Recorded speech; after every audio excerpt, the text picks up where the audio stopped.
Es por tu gran amor y tu perdón que puedo entrar en tu seno. es por tu gran Gloria y honra al Rey de Reyes y al Señor de Señores. Muy buenas noches, bienvenidos a el volumen 11 y el tomo número 12. Esta noche termina el volumen 11, con el tomo 12, y vamos a estar hablando de una de las cartas más pequeñas de la palabra. Sin embargo, usted va a ver que es una carta rica en contenido. Es una carta que va a tocar áreas que usted no se imaginaba. Judas, vamos a hablar un poquito de Judas el apóstol, conocido como uno de los discípulos de Jesús. Es el autor de esta carta, no hay duda de eso. Hay exégetas que alegan que era hermano de Jesús. Vamos a ver a Lucas 6:16 para ver un detallito que hay ahí. En Lucas 6:16 dice: Judas, ¿hermano de quién? Hermano de Jacobo. ¿Y qué más? Y Judas Iscariote. Note, en ese versículo se registran los dos Judas que fueron discípulos de Jesús. Estos versículos aparecen en la Biblia así para que no haya dudas, pero ahí dice Judas, hermano de Jacobo. Ahora, Jacobos habían varios, ¿verdad? Por ejemplo, él mismo identifica como hermano de Jacobo. En este pasaje no sabemos con seguridad de cuál de los Jacobos, ya que hay varios Jacobos mencionados. ¿Se acuerdan cuando hablamos de Santiago, que el nombre es Jacobo? Estaba Jacobo, el hijo de Alfeo, que era otro discípulo, ¿no? Pero hay una escritura que está en Mateo 13:55 que remueve las dudas en cuanto a esto. Mateo 13:55, mire qué verso tan importante. Dice: ¿no es este el hijo del carpintero? Hablando de Jesús, ¿no? ¿No se llama a su madre María? Ahora, note esto. Y sus hermanos Jacobo, José, Simón, ¿y quién más? Y Judas.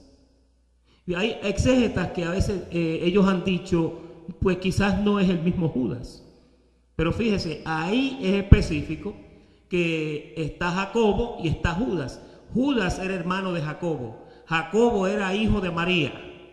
Jesús era hijo de María. Así que Judas y Jacobo eran hermanos de Jesús. ¿Sí? ¿Estamos claros?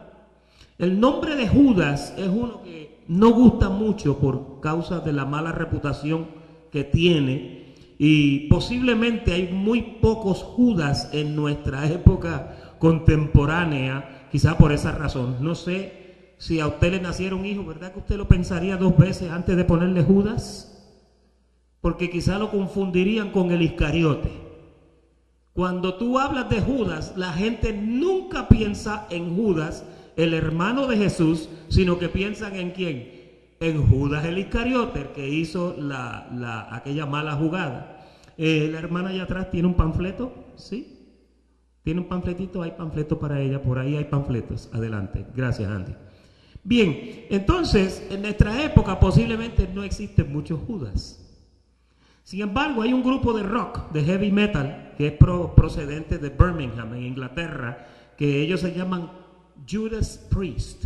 Judas Priest, o Judas el ministro, ¿no? Y ese, bueno, y es un grupo famosísimo. Ahora, ustedes saben que las bandas de heavy metal y de rock, de ese rock fuerte, casi siempre los nombres que ellos escogen son unos nombres fuertes. Por ejemplo, hay un grupo que se llama Black Sabbath, que es el sabático negro. Imagínense, hablar del día de reposo de Jesús y decir que es un sábado negro. Pero es que las bandas de rock son así. Pero esta banda que se llama Judas Priest fue una banda muy famosa. Ellos comenzaron en el 1969.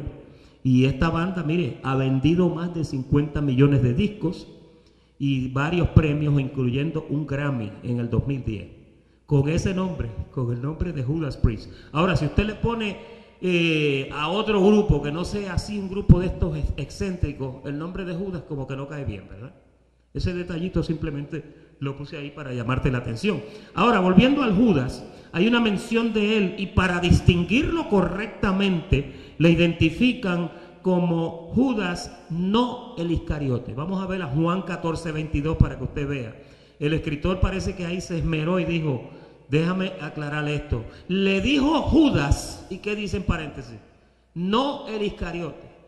Señor, ¿cómo es que te manifestarás a nosotros y no al mundo? Cuando él estaba, y en este capítulo 14 Jesús estaba hablando unas cosas muy profundas, pero el detalle aquí fue que el escritor tomó cuidado cuando lo mencionó y dijo, este es Judas, pero no el Iscariote. Usted nota que en la Biblia Judas el Iscariote no hubo mucho diálogo con él. De Judas se dice que entregó al maestro por 30 piezas de plata, que hizo un complot para matarlo, que se ahorcó, que sustraía de la bolsa. Y la semana pasada en el estudio de las 2 simientes, que estuvo muy bueno, se habló de Judas. Cuando Jesús oró por sus discípulos, dijo, de los que me diste, ninguno se perdió, sino ¿quién? Sino el hijo de perdición, que era Judas, era un hijo de perdición. Ahora, hay un detalle en 1 Corintios 9:5, vamos allá un momentito para verlo, donde se menciona a los hermanos de Jesús, y aquí obviamente reside entre ellos Judas. Se dice que él a principio es posible que haya, voy a leer el verso para que usted vea, dice, no tenemos derecho de traer con nosotros a una hermana por mujer, como también los otros apóstoles y los otros hermanos del Señor y Cefas. Note que ahí no dice Judas, pero dice los otros hermanos del Señor.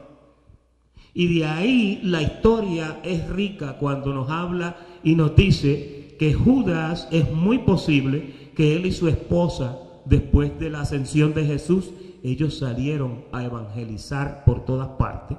Y a medida que iban creciendo en el ministerio, su fe en Jesús aumentó y fueron muy exitosos predicando de ciudad en ciudad, y de esa forma también restauraron así la mala fama que tenía el nombre que Judas el Iscariote le había dado, porque él se llamaba Judas también.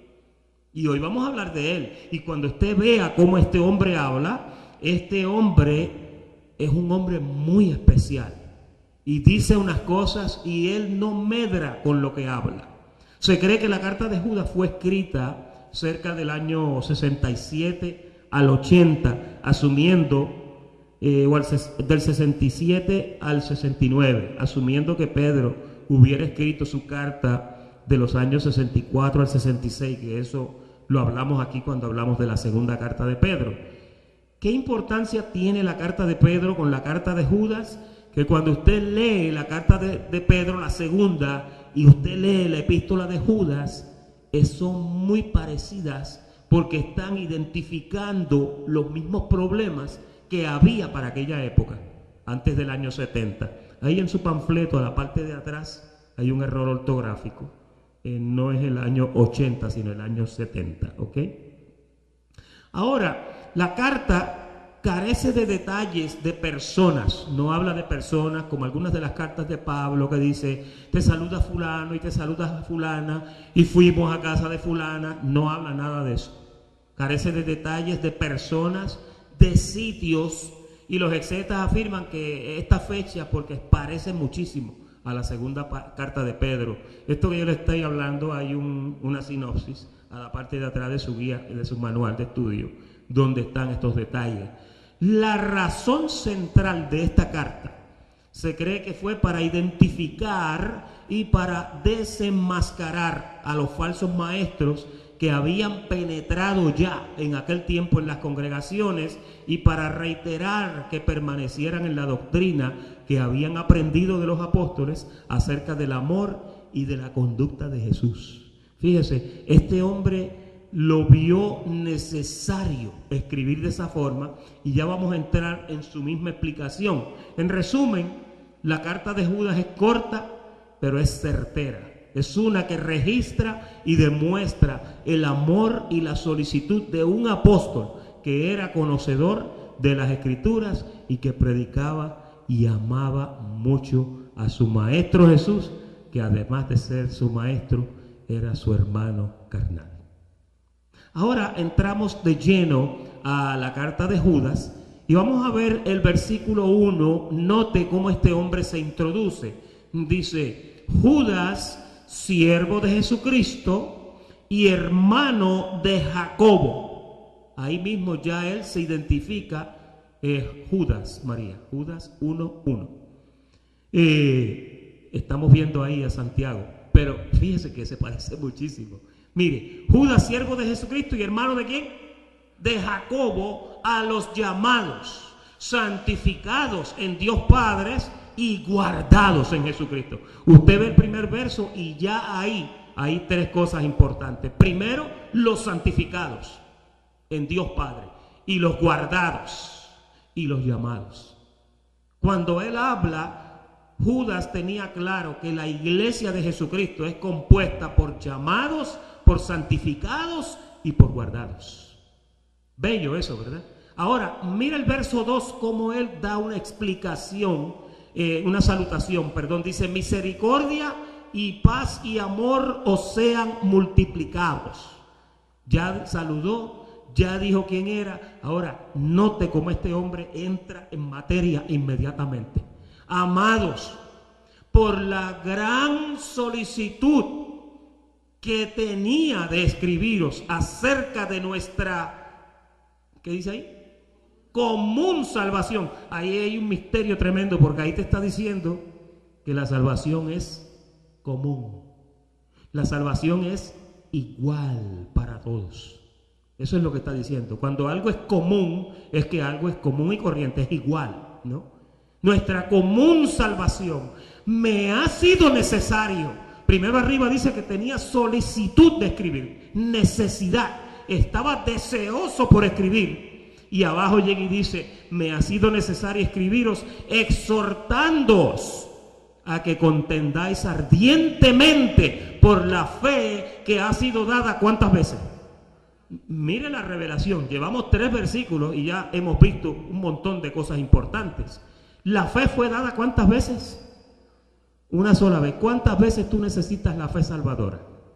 Una sola vez. Tú sabes que hay un sistema religioso que hoy te pierde, mañana te salva. Hoy te pierde, mañana te salva. Hay que seguir dándote la fe y seguir dándotela, porque de alguna forma misteriosa se te pierde. Pero aquí él dice: la fe una vez dada a los santos. Versículo 4. Porque algunos hombres, y ya aquí el apóstol comienza a identificar lo que él había observado en su peregrinaje por las provincias y por las iglesias que había visitado con su esposa. Ahora aquí usted lo mira y dice: oye, yo noté, dice, que hay hombres que han entrado encubiertamente. Inmediatamente te identifica a esos hombres y mira lo que te dice. La semana pasada hablamos de las 2 simientes y hablamos de una simiente que no son hijos de Dios, ¿sí o no? Ahora aquí inmediatamente te dice: hombres los que desde antes habían sido destinados para esta ¿qué?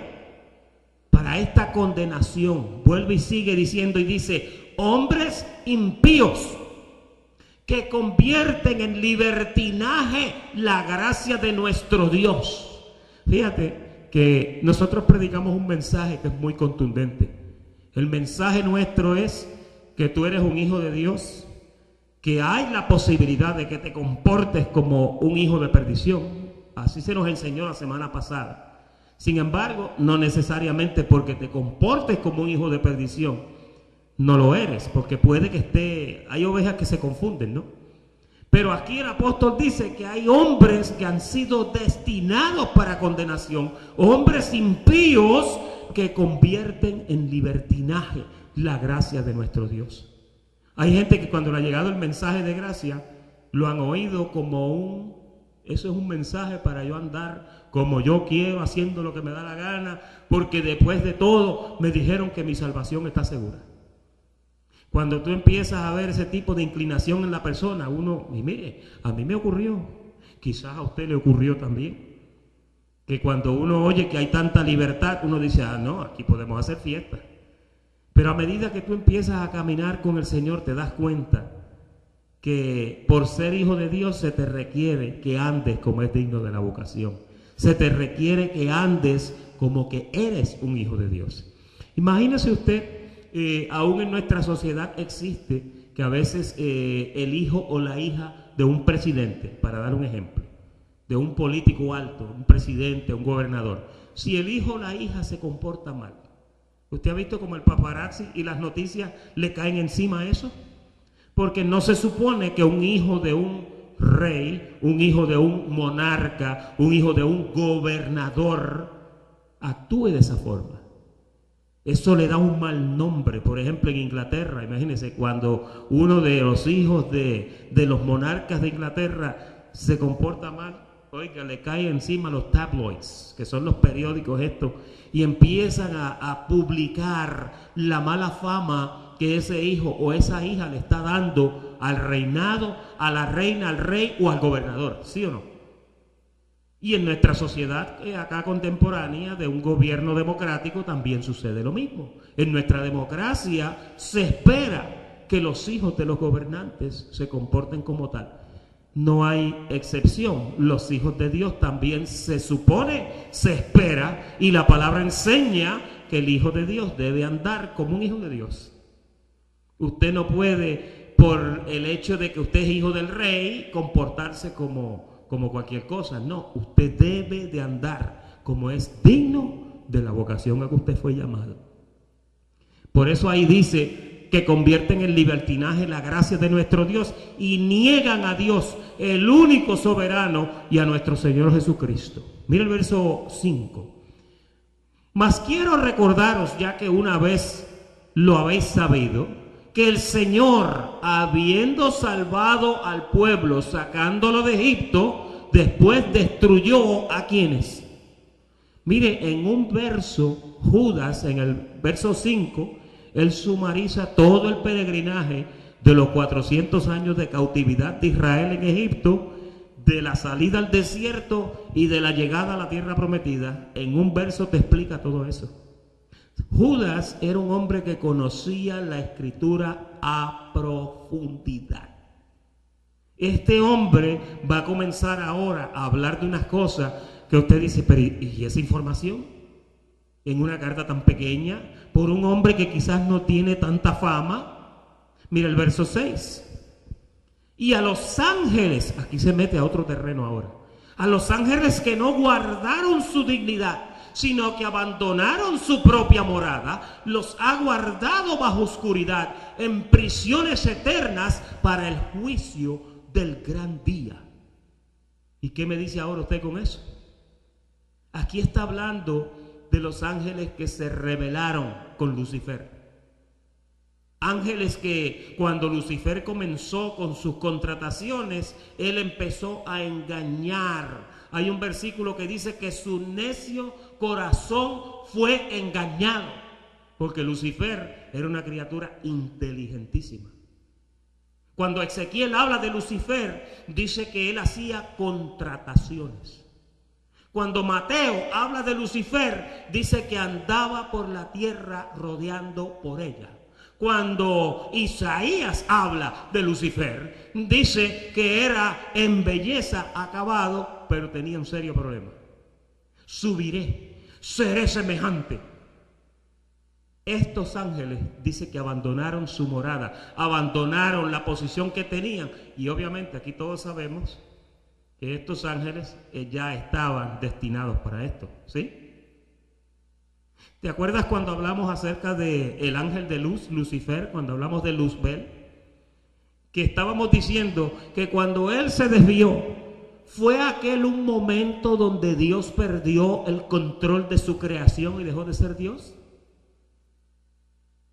Él era un enemigo, era un destruidor que fue creado por Dios para destruir. El domingo estábamos diciendo aquí que Él creó al destruidor para destruir. Cuando Jesús habló de Él, Jesús decía, Él vino a robar, a matar y a destruir. Pero no fue que Él se le escapó por debajo al Señor, no. Dios lo conocía, Dios lo había hecho para eso. Ahora, dice aquí que estos ángeles abandonaron su morada y dice que están encerrados en prisiones eternas. Mira el verso 7. como Sodoma y Gomorra y las ciudades vecinas, las cuales de la misma manera que aquellos, habiendo fornicado e ido en pos de vicios contra naturaleza, fueron puestas por ejemplo, sufriendo el castigo del fuego eterno. En un verso te sumariza toda la historia de unos hombres que convierten en libertinaje la gracia de Jesucristo. Luego te habla de un grupo de desobedientes que no entraron. Después te habla de un grupo de ángeles desobedientes. Y ahora aquí te habla de una comunidad desobediente, la cual toda fue destruida con excepción de 8 personas. Vamos a ver el otro verso para ver lo que él dice en cuanto a esto. No obstante, de la misma manera también estos, ahora sigue hablando de esos hombres que entraron encubiertamente y que convierten en libertinaje. Eso era un paréntesis, ahora aquí sigue hablando. Dice, estos soñadores mancillan la carne, rechazan la autoridad y blasfeman de las potestades superiores. Nota las características enmarcadas que tiene un hijo de perdición. El hijo de perdición no es como el hijo de Dios. El hijo de Dios peca y cuando peca inmediatamente la conciencia y el Espíritu de Dios comienzan a redarguirlo y no puede permanecer mucho en pecado. Vamos a hacer un paréntesis y vamos a poner la primera de Juan, capítulo 3. Primera de Juan, capítulo 3. María, ayúdame, creo que es el verso 8, si no estoy muy claro. Verso 8. Primera de Juan. Ponte los lentes que te los quiero ver. Primera de Juan. Ahí está. Mira, el que practica el pecado es ¿de quién? Es del diablo. ¿Por qué? Porque el diablo peca ¿desde cuándo? Desde el principio. Para esto apareció el Hijo de Dios, para deshacer las obras del diablo, ¿verdad? Ahora, mira el verso 9. Todo aquel, aquí está hablando de los hijos de Dios ahora, todo aquel que es nacido de Dios, ese es un hijo de Dios. Un nacido de Dios es un hijo de la simiente de Dios. Todo aquel que es nacido de Dios no practica el pecado. ¿Qué significa practicar algo? Hacerlo repetitivamente en muchas y muchas ocasiones, habitual, ¿no? Aquí dice que el que es nacido de Dios no practica el pecado. Ahora, mira por qué. Porque la simiente de Dios permanece en él. Hay otra versión que dice, porque la simiente de Dios está en él y no puede pecar porque es nacido de Dios. Es decir, que un hijo de Dios puede cometer un pecado, pero no puede permanecer en él. Llega el momento que el Espíritu de Dios que está en él automáticamente comienza a redarguirlo y tiene que abandonar eso. Fíjate, tú tienes la capacidad para dejar que el pecado reine en ti, ¿verdad? Vamos a verlo por la palabra. Romanos capítulo 6, versículo, me parece que es el 12, Marías, no estoy muy seguro. Ahí está. No reine pues el pecado, ¿dónde? En vuestro cuerpo mortal, de modo que le obedezcáis en sus concupiscencias. Mira el verso 13. Ni tampoco presentéis vuestros miembros al pecado como instrumentos de iniquidad. Puedes hacerlo. Si lo haces, no vas a poder permanecer porque la simiente de Dios que está en ti no te va a dejar. Lo vimos ya en el verso anterior. Sino presentaos vosotros mismos a Dios como vivos de entre los muertos y vuestros miembros a Dios como instrumentos de justicia. Eso es lo que se manda que hagamos. Ahora podemos volver allá a Judas. Y perdona, María, que yo sé que te llevo loca con esto. Estamos ahora en el verso 8, o en el 9, perdón. Aquí viene otro misterio más ahora. Mire todas las cosas que habla este hombre que son profundas. Mire el verso 9 ahora. Esto no aparece registrado en la Biblia, en ningún sitio de la Biblia que nosotros tenemos, ¿ok? Y van a ver otras cosas aquí que él habla que usted y yo no las tenemos en nuestra Biblia. pero ellos las tenían, los judíos las tenían, no sé en qué libro es que las tenían. Mire cómo dice aquí. Pero cuando el arcángel Miguel contendía con el diablo, disputando con él por el cuerpo de ¿quién? Ahora, ustedes saben quién fue Moisés. Moisés fue como Dios para Israel, ¿sí o no? ¿Se acuerdan que cuando Dios habló con Aarón, le dijo a Aarón, mira, Aarón, Moisés va a ser como Dios para ti? ¿Se acuerdan? Porque la voz de Dios donde estaba era en Moisés. Ahora aquí te dice que cuando Moisés murió, en una carta tan chiquita como esta, aparece un detalle tan poderoso. Cuando Moisés murió, dice que el cuerpo de Moisés, Satanás vino a agarrar ese cuerpo y a querer apropiarse de él, y el arcángel Miguel fue mandado y le dijo que no podía llevarse ese cuerpo. Y Satanás insistía en que sí, que se lo iba a llevar. Y el arcángel Miguel, mira lo que dice, no se atrevió a proferir juicio de maldición contra él, sino que le dijo que el Señor te reprenda. Ahora, usted y yo en los anales bíblicos que tenemos no hemos encontrado esos detalles de lo que pasó con el cuerpo de Moisés cuando murió, de que Satanás vino y quería apropiarse del cuerpo. Hay un montón de teorías con esto, porque hay personas hay exégetas que han comentado y han dicho, el cuerpo de Moisés era importantísimo, porque si Satanás agarraba ese cuerpo y se apropiaba de él y lo poseía, podía hacer muchos daños en Israel con eso. Gracias a Dios que ya Jesucristo murió, resucitó y que ya todas las cosas y todos los dominios están en su mano, porque en un tiempo antiguo las posesiones demoníacas eran cosas que estaban latentes en un pueblo. Y entonces ahora, cuando nosotros miramos en el orden, la muerte de Cristo trajo un cambio al orden demoníaco. Ya nosotros no creemos en posesiones de demonios ni en todas esas cosas. Eso fue y llegó hasta el tiempo de Jesús. Mire, la Biblia cuando habla dice que Satanás entró en Judas. ¿Lo ha leído? 2 o 3 pasajes lo dice. Satanás volvió a entrar en Judas, dice el Iscariote. Y Judas hizo las cosas que hizo, pero ahí tú tienes detalles que te dan a entender que antes de la resurrección habían influencias satánicas que tenían la capacidad de operar en personas. Ahora no es así. Dígale al que está a su lado, ahora no es así. Mira, todavía hay iglesias que están sacando al diablo. Todos los domingos lo sacan. Todos los domingos lo sacan. Y todos los miércoles te echo fuera, te ato, te echo fuera. Y el otro domingo, no sé por cuál ventana, se cuela y lo vuelven a sacar el otro domingo. Y ya eso no es así. Dios estableció un cambio en el orden demoníaco. Y ya no hay eso.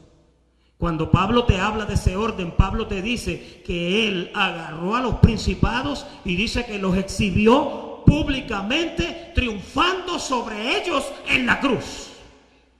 Y ya tú no andas jugando con posesiones de demonios. Pastor, pero es que hay un caso en Hechos que dice que habían 2 que estaban endemoniados y que vinieron, y de la mujer endemoniada. Lucas lo presenta de esa forma. Pero cuando tú miras a Pablo hablar con ellos, le dice, oye, ya, deja el relajo ese de estar prediciendo. Entonces, el detalle aquí es que Satanás quería el cuerpo de Moisés y Miguel fue enviado para que no le permitiera tomar ese cuerpo. No usó palabras ofensivas o palabras retativas, sino que simplemente le dijo, el Señor te reprenda. ¿Sabe por qué? Mire, Miguel podía convertir a Satanás en una pizza y comérsela. Pero Miguel conocía autoridad. Miguel conocía orden. Él era un arcángel que tenía a su mando muchos ángeles. Y hay cristianos que hablan de las potestades superiores como si ellos fueran dueños de todo eso. Yo he oído personas hablar cosas por su boca que a mí me da terror y me da temor. Aún ahora debemos de tener un poco de respeto. Hay gente que le ordenan a los ángeles que le busquen un parking. Hay gente que le ordenan a los ángeles que vayan y le arranquen la cabeza a aquel otro porque me hizo yo no sé qué. Hay personas que han dicho por su boca, te voy a soltar uno de los aparatos que yo tengo para que trabajen contigo. Esas palabras así textuales yo las he oído. Y son personas que han pertenecido a ministerios de gracia, en comillas. Cuando una persona reconoce las autoridades y las potestades superiores, no hace eso. Miguel dijo, el Señor te reprenda. Qué interesante está ese pasajito del verso 9, ¿verdad? Cuánto me encantaría saber qué pasó con el cuerpo de Moisés. Vamos al verso 10 para salirnos de ahí. Pero estos blasfeman de cuantas cosas no conocen y en las que por naturaleza conocen, se corrompen como animales irracionales. Pedro cuando habló de esto dijo, se corrompen como bestias brutas, que es un poco más fuerte. Versículo 11. Ay de ellos porque han seguido el camino de... ¿El camino de quién? Fíjate, Judas conoce estas cosas tan y tan a detalle. La Biblia lo único que me dice a mí de Caín fue que cuando Dios le dijo, te voy a poner una marca para que nadie te mate, y Caín dijo, oye, pero este castigo que tú me has puesto a mí, esto es muy fuerte. Dice que fue y habitó en tierra de Madián, habitó por allá en una tierra, allá se quedó, de allá procreó y siguieron casándose y qué sé yo, pero Caín era el primer hijo de perdición, ¿sí? El primer hijo de perdición. La Biblia dice en Primera de Juan, el capítulo 3 y el verso, creo que es el 12, María, que dice que no como Caín, que era del maligno. Míralo ahí, que era del maligno y mató a su hermano. ¿Y por qué le mató? Porque sus obras eran malas. ¿Y por qué sus obras eran malas, hermano? Porque era del maligno.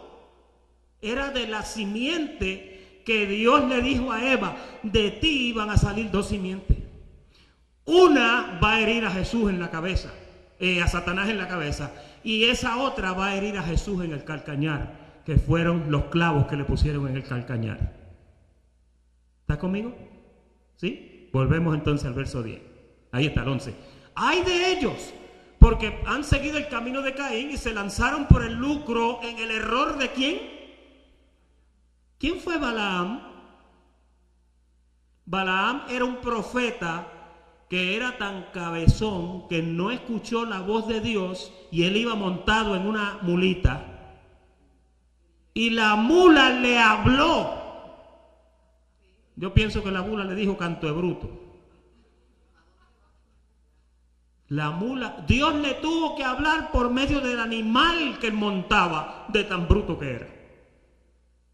Ahí lo dice, por el camino de Caín, por el lucro en el error de Balaam. Esas son dos historias tremendas que esas sí están en la Biblia. Y la tercera en ese mismo verso. Y perecieron en la contradicción de ¿quién? ¿Quién era Coré? Coré fue uno, los que vieron la novelita de Jesús, de los mandamientos. Coré fue uno que se levantó en contra de Moisés y empezó a decir que Dios no hablaba solamente con Moisés, tenía el síndrome de Miriam, la hermana de Moisés. A Miriam no le pasó nada comparado con lo que le pasó a Coré. Y los que lo vieron en la novelita, los que no, lo leen en la Biblia. Dice la Biblia que la tierra se abrió y se los tragó vivos a todos. Fíjate, ya habló de Sodoma, habló de Gomorra, ahora habla de Caín, ahora habla de Balaam y ahora te habla de Coré. Judas vino tan asustado de las cosas que vio sucediendo en las iglesias que él dijo, no, yo tengo que escribirle a esta gente de esto. Esto no se puede quedar así, le tengo que escribir. Mira el verso 12. Estos son manchas en vuestros ágapes. ¿Sabe lo que es un ágape? Esto que nosotros tenemos, una reunión, eso es un ágape. Cuando se mete una persona que es hijo de perdición en uno de esos ágapes, él dice que son manchas en los ágapes. Oiga, y Judas no medra con las palabras. Mire cómo dice. que comiendo impúdicamente con vosotros, se apacientan a sí mismos. ¿Sabe lo que es una persona que se apacienta a sí mismo? Una persona que no deja que lo pastoreen o que la pastoreen. Eso es un apacentador, que se apacienta solo. Que no permite, no reconocen la autoridad pastoral. Dice, nubes sin agua, llevadas de aquí para allá por los vientos, árboles otoñales. ¿Qué es un árbol otoñal? ¿Alguien que me diga? ¿Qué le sucede a los árboles en el otoño? Un árbol sin hojas, un árbol pelado, sin fruto. Entonces mira esta expresión, aquí está la simiente de Satanás, porque dice, 2 veces muertos y 2 veces desarraigados. ¿Sabe por qué 2 veces muertos? Porque nacieron como que eran hijos de perdición y las cosas que hacen son características de que están muertos. Fíjate, versículo 13. Fieras ondas del mar, todavía sigue hablando de ellos, que espuman su propia vergüenza. Son unos sinvergüenzas. Estrellas errantes, para las cuales está reservada eternamente la oscuridad de las tinieblas. Versículo 14. De esto también profetizó Enoc. Aquí entramos en otro misterio, porque en nuestra Biblia lo único que se dice de Enoc, se habla de la genealogía de Enoc, y cuando se habla de Enoc dice que Enoc anduvo o caminó con Dios y fue traspuesto. Eso es lo único que dice de Enoc. No conocemos nada más. Ahora, en los hallazgos de los escritos del Mar Muerto, ahora se encontró un libro de Enoc. Pero aquí Judas da una evidencia y dice, de estos profetizó Enoc, séptimo desde Adán, diciendo, oye, he aquí, vino el Señor con sus santas docenas de millares, versículo 15, para hacer juicio contra todos y dejar convictos a todos los impíos de todas sus obras impías que han hecho impíamente y de todas las cosas duras que los pecadores impíos han hablado contra él. Oye, qué palabra tan poderosa, ¿verdad? Usted sabe que yo estaba leyendo esto anoche y yo temblaba y decía, pero a este hombre le dio duro este asunto. Lo que él vio en las iglesias, porque él vio cosas en las iglesias. Y cuando vino a escribir, Dios, yo necesito escribirle a las iglesias. Yo necesito comunicarles. Yo tengo una necesidad de escribir. Y era para decir estas cosas. Vamos al verso 16. Estos son, ahora entra en otro detalle de esta gente. Estos son murmuradores. ¿Qué son murmuradores? Bochinchosos, que hablan mucho. Mire, hermano, el murmurar es peligroso. Nunca caigas en el pecado de la murmuración. Hay un versículo que dice que la murmuración es como la rebeldía, así que es que dice, como el pecado de la idolatría, la gravedad que tiene. Dice que andan querellosos. ¿Qué es una persona querelloso? ¿Qué es una querella? Una queja, un quejumbroso, uno que está siempre quejándose. Esos se meten en las iglesias y te hacen la vida imposible. Ellos no ven nada bueno, ellos no ven nada correcto, ellos no ven nada lindo. No me gusta lo que está haciendo el pastor, no me gusta lo que hace el diácono, no me gusta cómo están cantando, no me gusta cómo están haciendo esto. Esto no se hace así, esto no se hace asado. Eso es un querelloso. Mira, Dios nos ha puesto un pastor. Ahora creo que el Señor está hablando. Dios nos ha puesto un pastor. Cuando Dios puso a Moisés en el pueblo, Moisés no era versado. Moisés no era elocuente. Hay una versión que dice que era medio tartamudo. Y Moisés mismo dijo, pero si es que yo no sé ni hablar. Pero Dios lo escogió a él. A nosotros nos han puesto un pastor. Como el pastor haga las cosas, así nosotros lo vamos a apoyar. Cuando el pastor diga por aquí nos vamos, por ahí nos vamos. créame y esté seguro, nuestro pastor nunca nos va a decir que hagamos algo que está incorrecto. Porque nuestro pastor es un hombre de oración. Y de esos quedan pocos en esta tierra. Cuando su pastor camine, oiga, como buena oveja, camine con él. Caminemos con él. Cuando él haga una decisión, respetemos a esa persona que Dios te usa para dirigir. Si Dios lo llamó para levantar este ministerio, vamos detrás de él. Él nos va a llevar por el camino que Dios le dé a él. Hasta el día de hoy nos ha llevado por buen camino. ¿Sí? Nunca se desvía de la Escritura. El día que se desvíe, el primero que me voy soy yo. Pero yo sé que nuestro pastor no se va a desviar de la Escritura. ¿Cuántos dan gloria a Dios por nuestro pastor?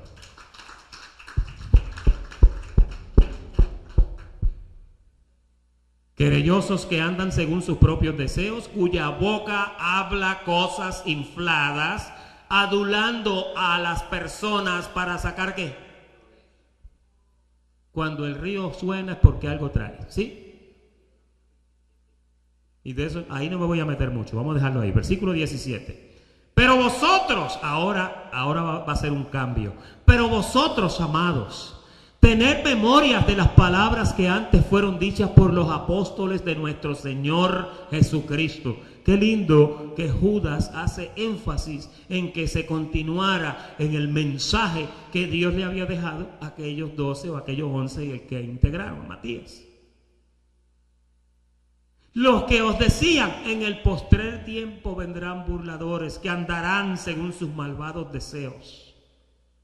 Estos son los que causan divisiones. Oye, otra característica que tienen los querellosos. Causan divisiones. Hay otra palabra que viene ahora que es pesada, pero pesada, pesada. Los sensuales. No dije sexuales. Sensuales.